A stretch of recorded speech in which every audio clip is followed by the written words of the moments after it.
Assalamualaikum warahmatullahi wabarakatuh.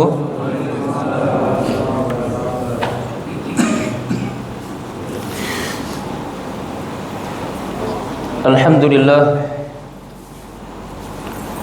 hamdan katsiran tayyiban mubarakan fih kama yuhibbu rabbuna wa yarda. Wa ashhadu an la ilaha illallah wahdahu la syarika lah.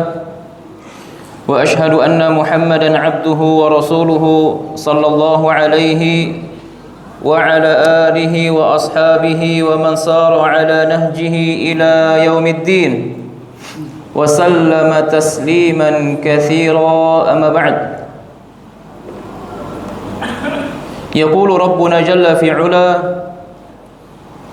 Allah Subhanahu wa taala berfirman dalam Al-Qur'anul Karim, Ya ayyuhalladzina amanu taqullaha haqqa tuqatih wa la tamutunna illa wa antum muslimun. Wahai orang-orang yang beriman kepada Allah, bertakwalah kalian kepada Allah Subhanahu wa taala dengan sebenar-benarnya takwa. Berusaha kita selaku hamba Allah Subhanahu wa taala untuk mengerjakan apa-apa yang Allah Subhanahu wa taala perintahkan kepada kita. Kita berusaha untuk taat kepada Allah Subhanahu wa taala dan kita juga berusaha untuk meninggalkan apa-apa yang Allah larang darinya. Dan janganlah sekali-kali kalian meninggalkan kehidupan dunia, yakni wafat, mengakhiri kehidupan ini kecuali kalian dalam keadaan Islam. Dalam keadaan apa? Islam, jemaah. Terkadang kita sering menangisi saudara-saudari kita yang meninggal dunia. Meskipun itu benar adanya, tetapi yang perlu ditangisi adalah diri kita, jemaah. Mereka saudara-saudari kita, orang tua kita kah, kerabat kita, atau orang-orang kita cintai itu meninggal dunia, itu mereka selamat, mereka wafat dalam keadaan Islam. Tetapi siapa yang bisa menjamin kita wafat dalam keadaan Islam? Maka yang perlu ditangisi adalah kita, jemaah. Kita minta kepada Allah Subhanahu wa taala agar Allah Subhanahu wa taala mewafatkan kita dalam keadaan Islam di atas sunnah Nabi yang mulia sallallahu alaihi wasallam. Saudaraku kaum muslimin, a'azzani Allah wa iyyakum.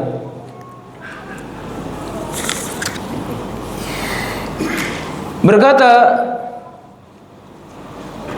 Al-Imam Ibnu Taimiyah rahimahullahu taala bahwasanya apabila seorang hamba itu menginginkan kebaikan, kemudian mengharapkan perbaikan, kemudian mengharapkan kebahagiaan, kemudian mengharapkan kesuksesan. Apabila seorang hamba mengharapkan 4 poin ini, al-khair, was-salah, was-sa'adah, wal-falah, kata Al-Imam Ibnu Taimiyah rahimahullah, maka tidak lepas dari 2 poin. Munhasirun fi naw'ain. Kata beliau, yang pertama seorang hamba itu harus memiliki al-ilmun nafi', ilmu yang bermanfaat, jemaah. Yang kedua, al-amalus salih, amal kebaikan. Maka seorang hamba dituntut untuk belajar ilmu agama Allah Subhanahu wa taala, kemudian ilmu tersebut bukan hanya sebatas wawasan dia, tidak, tetapi ilmu tersebut dia niatkan untuk apa? Untuk dia amalkan. Maka 2 poin ini adalah suatu harapan yang harus dimiliki oleh seorang hamba apabila hamba tersebut mengharapkan kebaikan, kemudian perbaikan, kebahagiaan dan kesuksesan. Maka cuma ada 2 poin, yaitu ilmu yang bermanfaat dan yang kedua amal yang saleh. Dari mana kita dapat, jemaah? Di majlis ilmu. Di majlis ilmu. Ya.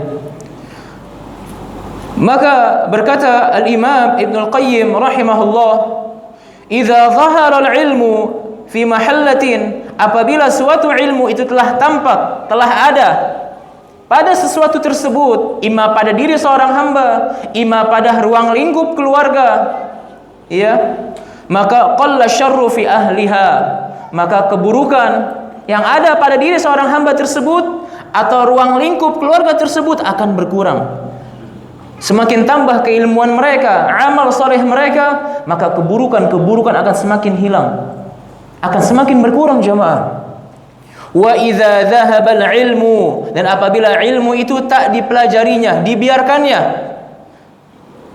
dan tak ada nuansa ilmu di dalam rumah tangganya, maka tanggung jawab rumah tangga adalah kepala rumah tangganya. Maka tatkala ilmu tersebut tidak ada dalam suatu rumah tangga atau pada diri seorang hamba, dhahara syarru wal fasadu, maka tidak lain tidak bukan akan timbul dan tampak dengan jelas keburukan dan kerusakan pada diri seorang hamba atau pada ruang lingkup keluarga. Wallahul musta'an. Maka survei membuktikan. Maka kata Nabi alaihi salatu wassalam, man yuridillahu bihi khairan yufaqihu fid din. Barang siapa yang Allah inginkan kebaikan pada diri seorang hamba, niscaya Allah mudahkan baginya untuk mempelajari ilmu agama Allah. Allah mudahkan langkah kaki itu hadir ke majlis-majlis ilmu. Ya akhi, menangislah. Menangislah apabila majlis ilmu yang jaraknya hanya 100, 200, 300 meter atau kilo, ya, hanya 1-2 kilo masalan, kita ke masjid atau ke majlis ilmu, atau sholat berjamaah jaraknya hanya 200 meter ke rumah, dari rumah ke masjid, itu kita nggak bisa datengin, kita nggak bisa paksa diri kita. Tetapi gunung yang paling tinggi, gunung apa jamaah di sini? Yang bisa dipijak, gunung apa yang paling tinggi? Berapa meter itu? Allahu Akbar. Dari permukaan tanah itu sampai ke atas jamaah. Maka panggilan salat, panggilan majlis ilmu adalah panggilan iman. Panggilan apa? Panggilan iman. Maka menangislah jamaah. Bagi kita yang berat untuk salat berjamaah di masjid dalam rangka mempelajari ilmu agama Allah, berat dalam rangka menghadiri majlis-majlis ilmu untuk mempelajari ilmu agama Allah, maka menangislah wahai jiwa, dan bersyukurlah wahai jiwa tatkala Allah Subhanahu wa taala memudahkan langkah kaki kita untuk bisa salat berjamaah 5 waktu di masjid. Kita bersyukur. Kemudian kita bersyukur pula kepada Allah Subhanahu wa taala, Allah ringankan langkah kaki kita untuk bisa hadir ke taman surga Allah Subhanahu wa taala. Allahu Akbar. Jamaah, antum lagi di mana? Ana mau tanya sampai antum ya, akhi yang paling muda kayaknya, akhi yang pakai jubah coklat, antum lagi di mana sekarang? Di mana? Di majlis ilmu. Syekhuna, antum lagi di mana sekarang? Di mana? Majlis ilmu. Syekh Abbas lagi di mana? Majlis ilmu. Allahu Akbar. Lagi di mana coba? Di taman surga. Allahu Akbar. Lihat, surga tamannya yang kelak Allah siapkan untuk orang-orang yang beriman nanti di akhirat, itu tamannya sudah ada di dunia ya akhi. Maka panggilan iman merupakan panggilan kejujuran yang dimiliki oleh setiap hamba Allah Subhanahu wa taala. Akhi, antum lagi di mana? Ana lagi di taman buah, di taman bunga, di taman safari, di taman laut. Di mana taman laut jemaah? Allahu Akbar. Lihat, di satu sisi ada panggilan untuk ke taman surga. Pilih mana jemaah? Taman laut apa taman surga? Berat jemaah ya. Toib. Lihat jemaah, antum di taman surga. Dan resapi ini, imani ini, setelah antum pulang dari taman-taman surga Allah, dari majlis-majlis ilmu, itu kata Nabi alaihi salatu wassalam, dosa-dosa kita bersih, Allah ampuni jemaah. Resapi itu yang memotivasi kita untuk terus hadir ke majlis ilmu, dan bukan hanya sekedar hadir, tetapi ketika kita hadir, kita harapkan hati ini semakin kuat ikatannya kepada Allah Rabbuna Jalla Sya'nuhu, Jalla Zikruhu, Subhanahu wa ta'ala. Maka adanya majlis ilmu adalah momen-momen yang dirindukan oleh orang-orang yang beriman kepada Allah Subhanahu wa ta'ala. Maka yang Allah tidak hendaki kebaikan bagi seorang hamba, Allah biarkan dia enggak faham akan urusan agamanya. Wallahu musta'an. Saudaraku kaum muslimin, azani Allah wa iyyakum.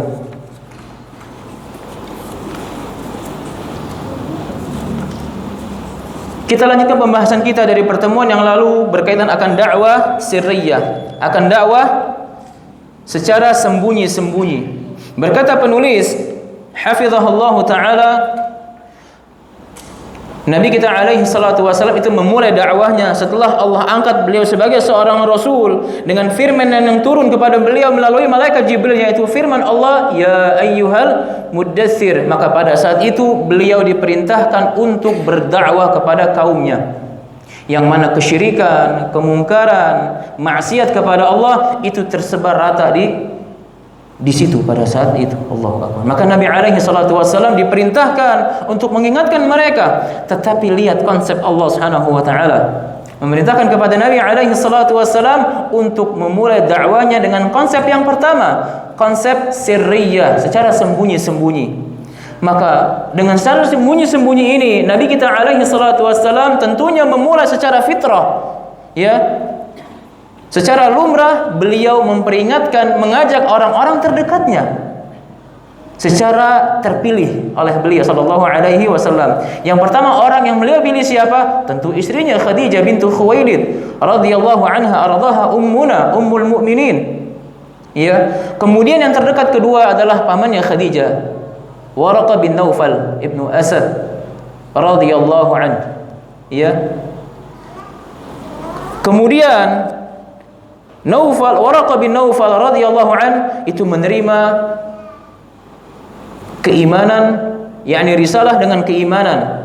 Tatkala beliau meyakini bahwasannya beliau mengimani ini adalah benar Rasul sallallahu alaihi wasallam, utusan Allah, maka Nabi kita alaihi salatu wasallam melarang kita untuk mencela Waraqah bin Naufal. Kenapa? Karena Waraqah bin Naufal itu beliau mengatakan, ya, beliau mengatakan suatu ucapan bahwasannya apa? Kalau sekiranya aku masih hidup, maka aku akan menolongmu wahai Muhammad. Allahu Akbar. Ini menunjukkan apa? Keimanan, keyakinan beliau atas apa yang beliau lihat di hadapan mata beliau, dan itu beliau yakini, dan niat beliau tulus untuk apa? Untuk menerima kebenaran yang sebentar lagi akan tiba di hadapan beliau. Qaddarallah, beliau wafat terlebih dahulu, belum menyaksikan apa? Panggilan Islam. Tetapi para ulama memberikan kesimpulan Waraqah bin Naufal telah menerima Islam, telah beriman. Kenapa? Karena kalau sekiranya beliau masih hidup, sesungguhnya beliau akan menolong dakwah risalah Muhammad sallallahu alaihi wasallam. Kemudian orang-orang yang terdekat berikutnya, siapa dia? Abu Bakar Siddiqul Akbar radhiyallahu anhu ardhah. Sahabat yang paling beliau cintai, Abu Bakar. Allahu Akbar. Wa ma adraka ma Abu Bakar jamaah. Abu Bakar nih, Allahu Akbar. Kemudian sepupunya siapa? Ali ibn Abi Thalib. Ya. Dan Ali termasuk orang yang masuk Islam yang pertama kali dari kalangan anak-anak, dari kalangan sebyan. Kemudian yang berikutnya adalah Zaid bin Harithah. Beliau adalah budaknya Rasulullah sallallahu alaihi wasallam. Dan para ulama memberikan yakni hampir-hampir ijma' bahwasannya orang yang pertama kali beriman kepada Nabi yang mulia alaihi salatu wasalam adalah siapa? Khadijah bintu Khuwailid radhiyallahu anha. Maka mereka berlima ini semangat jamaah untuk mengajak manusia ke dalam Islam, untuk beriman kepada Rasulullah sallallahu alaihi wasallam. Ya. Lihat. Dan masuk Islamlah 5 orang di tangannya Abu Bakar jamaah. Ya, masuk Islamlah 5 orang di tangannya siapa? Abu Bakar. Umar ketika itu masih musyrik. Beliau ikut menyiksa ketika kaum musyrikun itu menyiksa orang-orang yang beriman kepada siapa? Kepada Rasul sallallahu alaihi wasallam. Umar ikut mengazab jamaah radhiyallahu anhu. Maka 5 orang yang masuk Islam di tangannya Abu Bakar, dia adalah Utsman bin Affan radhiyallahu anhu, kemudian Abdurrahman bin Auf, ya, kemudian Zubair bin Al-Awwam, kemudian siapa lagi? Sa'ad bin Abi Waqqas, kemudian siapa? Talha bin Ubaidillah radhiyallahu anhum ajma'in. Dan 5 orang ini termasuk orang-orang yang diberikan kabar gembira oleh Nabi kita sallallahu alaihi wasallam, termasuk asyrah al-mubasysyirina bil jannah, masuk surga tanpa hisab. Ya, Allahu akbar. Kemudian termasuk orang-orang yang pertama masuk Islam, menerima keislaman adalah Abu Ubaidah Amir ibn al-Jarrah, kemudian Abu Salamah, kemudian Al-Arqam bin Abi Arqam, kemudian Utsman bin Maz'un, dan 2 saudaranya Utsman. Siapa? Dia adalah Qudamah dan Abdullah bin Maz'un. 3 bersaudara kandung ini jamaah. Kemudian Sa'id bin Zaid dan yang lainnya radhiyallahu anhum ajma'in. Maka ada berapa orang? 12 orang. Itu tiap hari ngumpet-ngumpet datang kepada Nabi alaihi salatu wassalam. Ketika berkumpul kepada Nabi alaihi salatu wassalam, tak diketahui perkumpulan mereka oleh orang-orang musyrik. Maka Nabi membacakan firman wahyu Allah yang turun kepada beliau sallallahu alaihi wasallam, dan mereka semua dibimbing oleh Nabi kita Muhammad sallallahu alaihi wasallam. Saudaraku yang Allah muliakan, maka dari dakwah sirriyah Nabi alaihi salatu wassalam kita mengambil 3 pelajaran. Kita mengambil tiga pelajaran. Pelajaran yang pertama adalah limadza bada'atid da'watu sirriyah. Kenapa sih dakwah itu diawali dengan dakwah sirriyah? Kenapa? Dakwah Nabi kita alaihi salatu wassalam diawali dengan dakwah sirriyah. Kemudian pelajaran yang kedua adalah apa hikmah atau manfaat yang bisa diambil dari awal keislamannya Khadijah radhiyallahu anha. Kemudian pelajaran yang ketiga yang bisa kita ambil kesungguhan, keseriusan Abu Bakar radhiyallahu anhu di dalam mengajak manusia ke dalam Islam. Maka pelajaran yang pertama kita akan bahas pada pertemuan malam hari ini, mudah-mudahan keburu insyaallah. Kita ngebut jemaah ya, kita ngebut. Thayyib. Berkata penulis hafizahullah taala, kenapa dakwah Nabi kita alaihi salatu wasallam itu diawali dengan dakwah sirriyah jemaah? Maka kata penulis, di antara hikmahnya adalah li'alla yufaji'a ahla Makkah bima yuhayyijuhum wa yuthiruhum alaihi wa ya'iduna ad-da'wata fi mahdiha. Kata penulis hafizahullah taala, dakwah sirriyah itu dilakukan dengan hikmah agar penduduk Makkah tidak spontan kaget jamaah mendengar dakwah Islam yang diserukan oleh Nabi kita alaihi salatu wasallam. Ketika mendengarnya tidak kaget, tidak takut, ya, dan mereka juga tidak marah. Udah sirriyah, terkadang masih masih ketahuan, masih diazab jamaah. Allahu akbar. Itu berlangsung berapa tahun jamaah? 3 tahun. Dakwah sirriyah Nabi 3 tahun. Allahu akbar. Ya. Maka tujuannya supaya tidak mengagetkan penduduk Makkah pada saat itu. Maka karena kalau dari awal dakwah Nabi kita sallallahu alaihi wasallam itu secara terang-terangan, ya, secara secara terang-terangan mengajak kepada Islam, padahal beliau sallallahu alaihi wasallam itu belum punya pondasi dan kekuatan di dalam berdakwah, maka sangat mudah bagi siapa? Bagi musuh-musuh Islam, bagi bangsa Arab tatkala itu, bagi orang-orang musyrikun, ya, untuk menghabisi dakwah Nabi kita sallallahu alaihi wasallam. Mudah bagi mereka. Maka di antara hikmahnya Allah memulai dakwah Nabi kita dengan cara sirriyah, dengan cara sembunyi-sembunyi. Karena beliau belum punya pondasi yang kuat, belum punya orang-orang yang menolong beliau, ya, di dalam menyebarkan agama Islam, ya. Allahu akbar. Kemudian tatkala Nabi kita sallallahu alaihi wasallam memulai dakwah dengan cara terang-terangan, maka mudahlah bagi penduduk Mekah, bagi orang-orang musyrik itu untuk meluluh lantahkan, menghancurkan, membinasakan dakwah Nabi kita Muhammad sallallahu alaihi wasallam. Kemudian di antara hikmah berikutnya, ya, kenapa dakwah dimulai dengan cara sembunyi-sembunyi, ya? Likai yatakawan lida'wati ansarun wa a'wan yaqifuna ma'aha wa yahmunaha idza jahara biha ar-rasul sallallahu alaihi wasallam wa dhahara laha a'da'un yuhawiluna al-qada'a alaihi.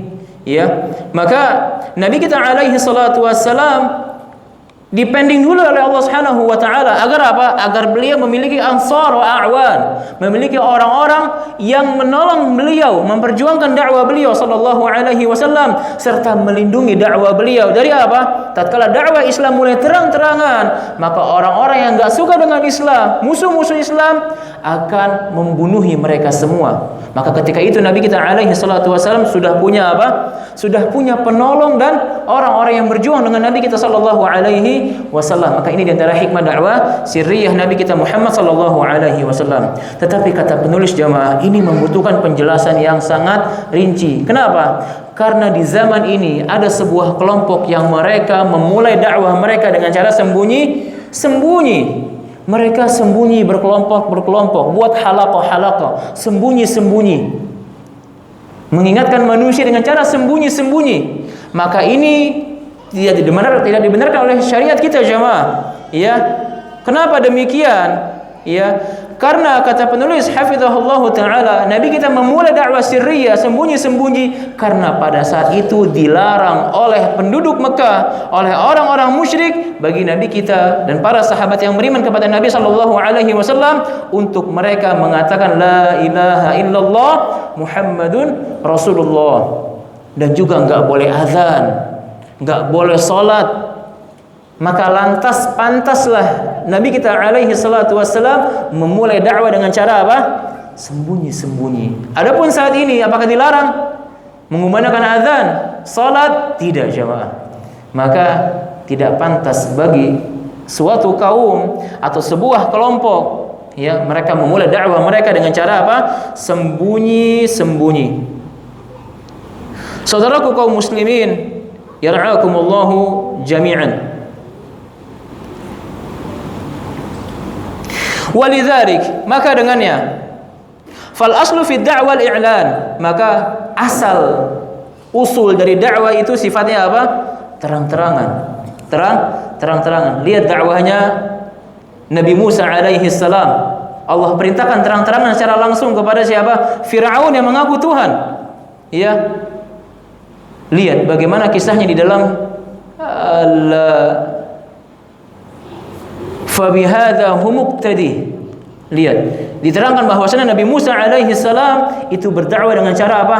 Terang-terangan langsung, enggak pakai sirriyah. Adapun Nabi kita, Allah berikan konsep yang sangat indah. Ya, di dalam kitab fabihudahum iqtadi. Lihat. Ini kisah-kisah para nabi. Nabi Musa berdakwah dengan cara terang-terangan langsung kepada Firaun. Adapun Nabi kita sembunyi. Di antara hikmahnya apa? Lihat, bertahan Islam sampai detik ini jemaah. Hikmah Allah Subhanahu wa taala. Amma sirriyatu fala takun illa li darurah. Adapun dakwah sirriyah tidak mungkin diaplikasikan kecuali ada darurat di dalamnya. Dan level darurat itu hanya bisa ditakar, dilihat, dinilai oleh para ahlul ilmi, oleh para ulama dengan bentuk pengecualian dan bukan usul di dalam berdakwah. Saudaraku kaum muslimin, a'azzani Allah wa iyyakum. Maka bagi seorang hamba itu bisa mengambil kesimpulan bahwasanya Allah Subhanahu wa taala tidak membebani seorang hamba di luar kemampuannya. Ya, maka apabila jiwa seorang hamba itu diperintahkan untuk berdakwah, jamaah, perintah dakwah ini kepada siapa? Nabi kita sallallahu alaihi wasallam. Apakah dakwah tersebut, perintah tersebut dikhususkan kepada Nabi kita? La, tetapi secara umum kepada umatnya juga. Bagaimana mereka mengajak manusia ke jalan Allah? Dari orang tuanya mungkin belum kenal sunnah, belum kenal Islam, mungkin yang belum meluk Islam. Dari pasangannya, saudara-saudarinya, anaknya mungkin, atau tetangganya, atau teman kerjanya. Lihat, maka dia bisa mengambil hikmah pelajaran dari dakwah apa? Nabi kita Muhammad sallallahu alaihi wasallam.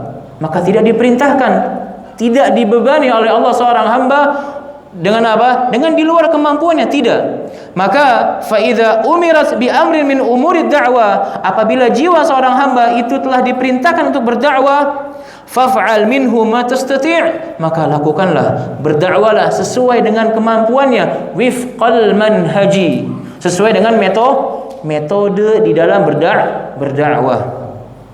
Kemudian hikmah yang berikutnya, adamu ta'ajjulid nataij. Ya, jangan cepat-cepat untuk memetik hasil jemaah. Kita berdakwah kepada manusia, terlebih kepada orang yang kita cintai, jangan cepat-cepat ingin dapat hidayah. Hidayah di tangan Allah nih. Kita hanya diperintahkan untuk menyampaikan. Lasta alaihim bimusaitir. Kita nggak bisa mensetir mereka. Ya, kita nggak bisa memaksa mereka, nggak bisa. Hidayah di tangan Allah. Manusia yang paling dekat hidupnya dengan Nabi siapa? Pamannya. Allah nggak kehendaki hidayah bagi beliau. Wafat dalam keadaan musyrik. Adapun kita sekarang, alhamdulillah, jauh masa hidup kita dengan Nabi kita alaihi salatu wassalam. Tetapi kita bisa menerima dakwah tersebut. Kita beriman dengan Rasulullah sallallahu alaihi wasallam. Ini merupakan nikmat yang sangat agung jamaah, yang harus kita syukuri jamaah. Di antara banyak hamba-hamba Allah yang belum mendapatkan hidayah ini jamaah. Allahu akbar. Maka alhamdulillahi rabbil alamin. Jamaah, Nabi kita sallallahu alaihi wasallam ketika berdakwah tidak cepat-cepat untuk memetik hasil, untuk melihat hasilnya. Kenapa? Padahal beliau sendiri sallallahu alaihi wasallam adalah orang yang paling mencintai Islam. Iya apa tidak? Iya jemaah. Orang yang paling semangat dalam berdakwah di jalan Allah. Paling semangat mengajak seluruh manusia untuk masuk ke dalam Islam. Tetapi apakah beliau frontal dalam menyampaikan Islam? Tidak. Lihat bagaimana hikmah dakwah Nabi sallallahu alaihi wasallam. Beliau sangat ingin siapapun yang beliau temui di jalan ajak ke dalam Islam, tetapi tidak beliau lakukan pada saat itu di fase dakwah sirriyah ini. Ya, maka beliau hanya mengajak siapa? Orang-orang terdekat, dan itu jumlahnya sangat sedikit. Kemudian beliau juga musabbiran nafsahu. Beliau juga memaksa diri untuk sabar selama 3 tahun. Lihat jemaah. Contoh, kita hidup di tengah keluarga mungkin yang belum kenal Islam dengan baik. Salat masih belentang-belentong, masih Senin Kemis. Terkadang perempuannya masih buka auratnya, keluar masih pakai make up. Iya. Mungkin masih melakukan penyimpangan syariat. Antum satu-satunya yang telah mengenal Islam dengan baik. Antum yang telah mempelajari Islam dengan baik. Bagaimana perasaan kita? Seakan-akan kita seperti menggebu-gebu ingin mengajak mereka semua untuk menerima ajakan kita. Bukankah begitu jemaah? Tapi lihat hikmah dakwah Nabi sallallahu alaihi wasallam. Lihat. Ya, beliau sabar menahan itu. Tetapi kesabaran itu bukan berarti diam saja, tidak. Tetap menasihati, mengajak dengan cara yang lembut, dengan cara yang hikmah jemaah. Ya. Maka dengan cara seperti ini insya Allah akan membuahkan hasil yang sangat indah dan mengajak manusia dengan ke jalan Allah dengan cara yang baik. Ya, ini hikmah dakwah Rasul kita Muhammad sallallahu alaihi wasallam. Maka wajib bagi setiap pendakwah. Ya, pendakwah ini bukan orang yang duduk di atas kursi berceramah, tidak. Pendakwah siapa saja, antum dakwah kepada keluarga juga pendakwah. Tetapi ya, kita juga harus memperhatikan akan apa? Akan manusia itu memang terlahirkan dalam keadaan fitrah. Kata Nabi alaihi salatu wasallam fi sahihil Bukhari, kullu mauludin yuladu, Allahu akbar. Setiap orang yang terlahir ke permukaan bumi itu murni menerima tauhid di atas akidah yang benar. Meyakini, mengimani Allah ada di atas jemaah. Allahu akbar. Lihat jemaah. Ya. Setiap orang yang lahir ke permukaan bumi ini fitrahnya Islam. Mentauhidkan Allah Subhanahu wa taala, sebagaimana Allah Subhanahu wa taala mengambil sumpah atas mereka ketika mereka masih di alam arwah. Alastu birabbikum? Qalu bala syahidna. Bukankah aku adalah Rabb kalian? Maka kita ketika masih di alam arwah kita mengatakan, benar ya Rabb, kamu adalah Rabb kami.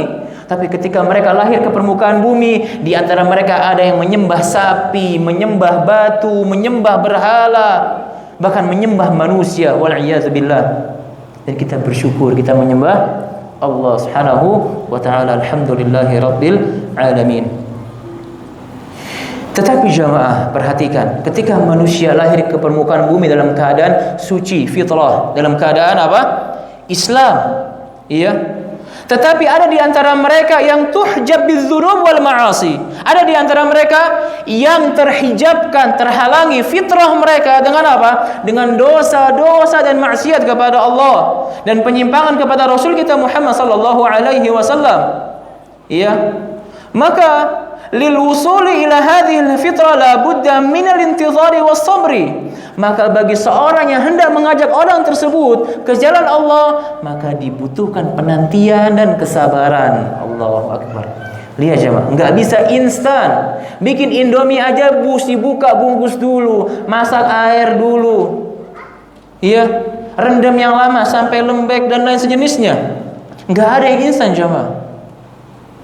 Apalagi dakwah, sabar, ajak manusia ke jalan Allah dengan apa? Sabar, dengan lembut, dengan hikmah. Ya, ini mengajak kepada yang awamnya, yang pengikutnya yang nggak tahu apa-apa. Adapun pentolannya, ulamanya, yang mengajak manusia untuk meledek-ledek sunnah, menulis kitab itu dengan meledek-ledek itu, maka ini si hajar, tinggalin. Jangan ikut nyemplung di situ. Iya, ini namanya al-wala wal bara. Ya, kepada siapa kita mencintai dan kepada siapa kita berlepas diri. Jangan nyemplung di situ. Adapun orang-orang yang awam, tetangga kita, terlebih keluarga kita, maka dakwah dengan lembut, dengan hikmah, ya. Saudaraku kaum muslimin azani Allah wa iyyakum, penulis di sini mendatangkan sebuah permisalan. Apabila ada seseorang yang dia membakar, yakni membuat sebuah, mungkin kita katakan api unggun ya, menggunakan kayu bakar dan sejenisnya, dia membuat api ya dengan kayu bakar. Setelah api itu padam, tidaklah tersisa di situ kecuali hanya gundukan apa? Gundukan romad, yakni arang, debu dan sejenisnya. Ya, maka ada di antara manusia yang bisa kembali menghidupkan api tersebut yang udah padam dan terbakar semuanya, kayu tersebut. Dia bisa kembali, ada di antara manusia yang bisa kembali menghidupkan api tersebut dengan apa? Dia singkirin pelan-pelan tuh abu, sampai dia mendapatkan kembali jamrah saghirah, arang yang masih kecil, tapi udah kecil, udah berbentuk apa? Mungkin potongan kayu yang sudah sangat hitam. Ketika dia bisa pisahin itu satu-satu, dia kumpulkan dan dia bisa kembali nyalakan itu api. Bisa nggak jamaah? Bisa. Maka menyingkirkan ya romad tersebut itu dengan cara apa? Sabar. Ada di antara kita yang bisa begitu, dan juga ada di antara kita yang cepet-cepet bawaannya. Pengennya instan, pengennya apa? Cepet-cepet aja. Akhirnya dia ditiup dia tuh arang sama dia. Semua arang tumpah ke mukanya jadi hitam. Lihat jemaah. Akhirnya apa? Dia nggak bisa menyalakan api tersebut. Allahu akbar. Ini permisalan, pendekatan logika yang disampaikan oleh penulis. Iya. Lihat jemaah. Maka ini merupakan contoh yang penulis sampaikan. Kenapa? Permisalan bagaimana terkadang fitrah tersebut. Ya, ibaratkan ini jamrah, arang yang kecil itu yang mungkin dia bisa kembali nyalakan nanti. Api yang kedua, ini diibaratkan fitrah manusia yang udah rusak dengan dosa dan maksiat kepada Allah. Lihat, ya. Bagaimana terkadang fitrah tersebut masih ada pada diri seorang hamba masih ada. Ya. Meskipun kecil dan bisa hidup kembali jemaah, maka kita selaku orang yang mencintai mereka, menghendaki kebaikan bagi mereka, maka kalau kita bisa membangkitkan fitrah tersebut, yakni hati atau fitrah pada diri seorang hamba tersebut, maka bangkitkan fitrah tersebut, hati tersebut dengan cara yang hikmah, dengan cara yang lembut. Maka seorang hamba yang awalnya terkubur dalam dosa dan maksiat kepada Allah Subhanahu wa taala itu bisa hidup kembali pada hakikatnya. Bisa apa? Hidup kembali, bisa menerima hidayah Allah Subhanahu wa taala. Ya jemaah, orang yang tulus minta hidayah Allah, itu Allah enggak mungkin menghinakannya, enggak mungkin loss. Allah nggak mungkin biarkan apa? Loss bagi mereka. Nggak mungkin. Bagi mereka yang tulus minta kepada Allah hidayah, Allah berikan dia hidayah. Tetapi bagi mereka yang tak jujur minta hidayah kepada Allah, bahkan terang-terangan meyakini akan penyimpangan-penyimpangan syariat, ajaran-ajaran yang tak diajarkan oleh Nabi kita sallallahu alaihi wasallam, meskipun doktor dan profesor gelar mereka, tetapi mereka jauh dari hidayah Allah Subhanahu wa taala. Jemaah, Allahu akbar. Maka, dan ini tugas kita jemaah, ini tugas kita bersama, ya, tugas seorang dai, ya, bagaimana mereka bisa mengembalikan fitrah dan hati seorang manusia yang telah terkubur legam hitam dengan dosa-dosa dan maksiat mereka selama ini, ya, dengan cara apa? Dengan cara-cara yang hikmah, dengan cara-cara yang lembut dan butuh kesabaran di dalam mengajak manusia ke jalan Allah Subhanahu wa taala. Maka bagi seorang hamba yang dia berusaha untuk tergesa-gesa di dalam mengingatkan manusia, mengajak manusia ke jalan Allah Subhanahu wa taala, maka kata penulis, man yata'ajjal yadur akthar mimma yanfa'. Maka barang siapa yang cepat-cepat bergegas, berusaha ingin cepat memetik hasil, maka keburukan dan kemudaratan yang akan dia dapatkan. Allahu akbar.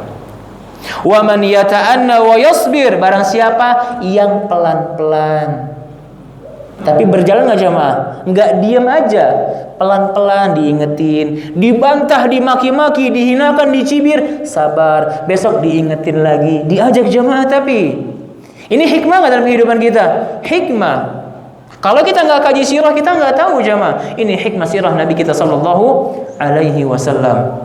Lihat, ya. Maka barang siapa yang dia pelan-pelan dalam berdakwah dan bersabar, ya, dan dia berusaha untuk menghilangkan kerusakan, ya, yang ada pada fitrah atau hati seorang hamba, maka insya Allah dia akan bisa kembali mengambil hati hamba tersebut dan bisa mengajak dia ke dalam agama Allah atau mengenal Islam dengan sebaik-baiknya. Saudaraku kaum muslimin, yar'akumullahu jami'an. Maka seorang hamba Allah Subhanahu wa taala ketika dia mengenal Islam, ya, ketika dia mengajak manusia ke jalan Allah Subhanahu wa taala, maka pada hakikatnya dia sedang menerangi manusia. Dan apabila dia menerima cahaya tersebut, itu akan menerangi kehidupan dirinya, kehidupannya. Wa yaqbalu alaihi fayatahaqqaqu lid-da'i muradahu bisababi annahu lam yata'ajjalin nataij. Maka ini diantara hikmah bagi seorang hamba yang mengajak manusia ke jalan Allah, itu tidak cepat-cepat untuk memetik hasil. Lihat bagaimana kisahnya siapa? Syekh Muhammad bin Abdul Wahhab ketika di wilayah Uyainah, kita sampaikan, ketika lihat manusia lagi tawaf di kuburan. Di kuburan nih tawaf jamaah. Di kuburan nih tawaf, nggak nanggung. Kuburan siapa jamaah? Kuburan siapa? Di Uyainah, kuburan siapa? Zaid, ahsan, barakallahu fiik. Zaid ibnul Khattab radhiyallahu anhu. Yani saudara kandungnya Umar bin Khattab radhiyallahu anhu. Ya, lagi tawaf di kuburan Zaid. Labbaika ya Zaid, labbaika ya Zaid, begitu. Syekh Muhammad bin Abdul Wahhab ketika sampai di wilayah Uyainah, fitrahnya ini enggak sejalan dengan mereka, enggak menerima fitrah tersebut. Ingin tawaf di Ka'bah deh, begitu. Tapi dia enggak ngomong gitu. Lihat. Karena apa?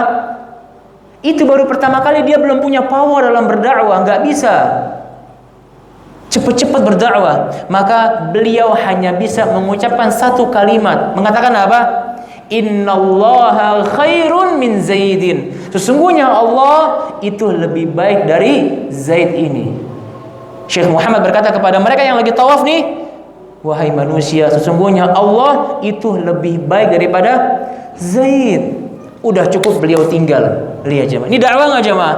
Dakwah. Tapi lihat bagaimana posisi beliau. Dan ini diantara kecerdasan dan hikmah yang diperlihatkan oleh para ulama kita rahimahumullahu jami'an. Ya, dan Nabi kita jamaah sallallahu alaihi wasallam ini beda jamaah. Di antara hikmah sirah telah kita jelaskan, Nabi kita itu sallallahu alaihi wasallam itu sangat hikmah dalam berdakwah. Tetapi hikmah yang tinggi beliau terapkan, adab yang indah beliau terapkan. Apakah lepas dari hinaan, cacian dan azab? Tidak, jamaah. Terus kita mau oncang-oncang kaki, tenang-tenang aja? Enggak, jamaah. Enggak bisa. Orang yang mengikuti dakwah Nabi alaihi salatu wasallam itu harus siap-siap. Untuk apa? Dimusuhi, dicela, dihina. Kalau mengajak manusia hanya yakni untuk bertakwa kepada Allah, tapi enggak menjelaskan makna takwa, apa itu takwa, apa itu tauhid, tenang-tenang aja dakwanya. Tetapi ketika mereka menjelaskan apa itu tauhid, melarang mereka untuk jangan berbuat syirik, menegakkan sunnah, jangan melakukan bid'ah, maka hinaan, tentangan gak habis-habis mereka dapatkan. Jamaah, ana pernah sampaikan, duduknya ana di sini itu diibaratkan ana seperti makan daging ikan yang seger, siap makan, udah difilet, tulangnya udah dibuang, ana tinggal makan dagingnya aja untuk meneruskan estafet dakwah ini. Begitupun juga dengan kita di sini. Adapun ustadz-ustadz yang duduk sekarang di atas meja-meja, kursi-kursi mereka dijemput dari mobil ke mobil, ditempatkan dari hotel ke hotel. Lihat jamaah, dulu Ustadz Abdul Hakim bin Abdul Abdad itu naik Kopaja jamaah, dari bis ke bis sendiri, nggak pakai bodyguard.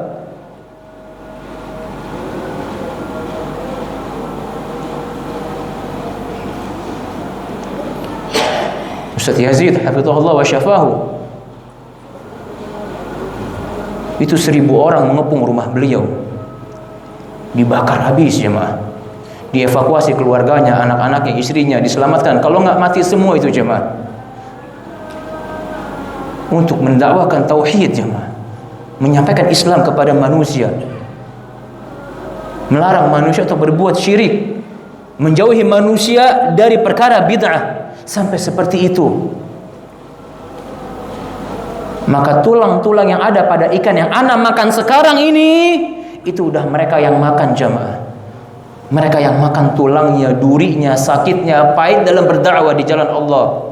Adapun kita, ya Allah jamaah, ni'mah jamaah, ni'mah jamaah. Fabi ayyi ala'i rabbikuma tukadziban. Antum udah didatangin ustaz, dijadwalin oleh pihak pengurus masjid, masih juga nggak datang. Allahul musta'an. Minta hidayah kepada Allah Subhanahu wa taala agar Allah mudahkan langkah kaki kita untuk semangat dalam belajar ilmu agama Allah, di dalam mengenal sunnah Nabi kita Muhammad sallallahu alaihi wasallam jamaah. Lihat, orang yang pertama kali menerima Islam dari kalangan para sahabat radhiyallahu anhum ajma'in, maka semua azab, siksaan ditimpakan kepada mereka. Kafana bihim, Allah cukupkan kita dengan mereka semua radhiyallahu anhum. Maka kita ketika mengenal sunnah Nabi, berpegang teguh dengan ajaran Nabi kita sallallahu alaihi wasallam, paling tinggi levelnya dicibir jamaah, diomongin. Maka kita harus berusaha untuk mempelajari ilmu agama Allah, untuk menguatkan keimanan kita kepada Allah dan kepada Rasulullah sallallahu alaihi wasallam. Semangat jamaah dalam belajar. Antum kepala rumah tangga. Antum kepala rumah tangga. Kalau bukan antum yang ngajarin Iqra kepada anak-anak, mau siapa? Kalau bukan antum yang ngajarin Al-Fatihah kepada anak-anak, mau siapa? Antum yang ngajarin wudu, salat, mau siapa? Mau manggil yakni guru les TPA dan sebagainya? Sayang jamaah. Antum yang turun tangan, antum yang ngajarin mereka. Maka tugas kita adalah untuk mempelajari ilmu agama Allah. Maka kepala rumah tangga itu mereka sudah pantas dan sewajibnya mereka belajar ilmu agama Allah Subhanahu wa taala, karena dia adalah nahkoda bagi perahu yang berlayar di tengah ombak yang sangat mengerikan jamaah. Dulu kehidupan kakek nenek kita, buyut yakni orang-orang terdahulu kita dari keluarga kita, lihat bagaimana fitnah mungkin belum sedahsyat saat ini, ya nggak jamaah? Belum lagi fitnah media, dahsyatnya luar biasa. Antum kebayang nggak bagaimana fitnah yang akan terjadi di zaman yang akan datang? Yang zaman itu akan hidup anak dan cucu-cucu kita. Dahsyat jamaah, wallah dahsyat. Maka tugas kita, garis merahnya, red line-nya, poin intinya, bekali anak-anak kita dengan tauhid, dengan akidah yang kuat, dengan sunnah Rasulullah sallallahu alaihi wasallam. Mereka harus lebih bertakwa daripada kita. Mereka harus lebih kuat akidahnya daripada kita. Bukankah begitu jamaah? Allahu Akbar. Kita akan meninggalkan mereka di kehidupan yang sangat mengerikan jamaah, yang penuh dengan fitnah, yang penuh dengan ujian bagi seorang muslim untuk mereka bisa bertahan di kehidupan yang sangat mengerikan ini jamaah. Ngeri jamaah, ngeri, wallahi ngeri. Wallahu taala a'lam. Mudah-mudahan kajian pada malam ini bermanfaat buat anak terutama dan kepada jamaah sekalian. Semoga Allah Subhanahu wa taala menerima amal ibadah kita, Allah meridhai kita, Allah mengampuni semua dosa-dosa kita, dan Allah mengumpulkan kita untuk kumpul bersama Rasul sallallahu alaihi wasallam di surga Firdaus yang tinggi. Allah Subhanahu wa taala memudahkan kita untuk mengamalkan ilmu yang kita pelajari. Wallahu taala a'lam. Subhanakallahumma wa bihamdik asyhadu an la ilaha illa anta astaghfiruka wa atubu ilaik. Jamaah, insyaallah di pertemuan yang akan datang kita bahas pelajaran yang kedua, yakni apa yang bisa kita ambil dari manfaat bersegeranya Khadijah menerima dakwah Islam. Wallahu taala a'lam. Assalamualaikum warahmatullahi wabarakatuh.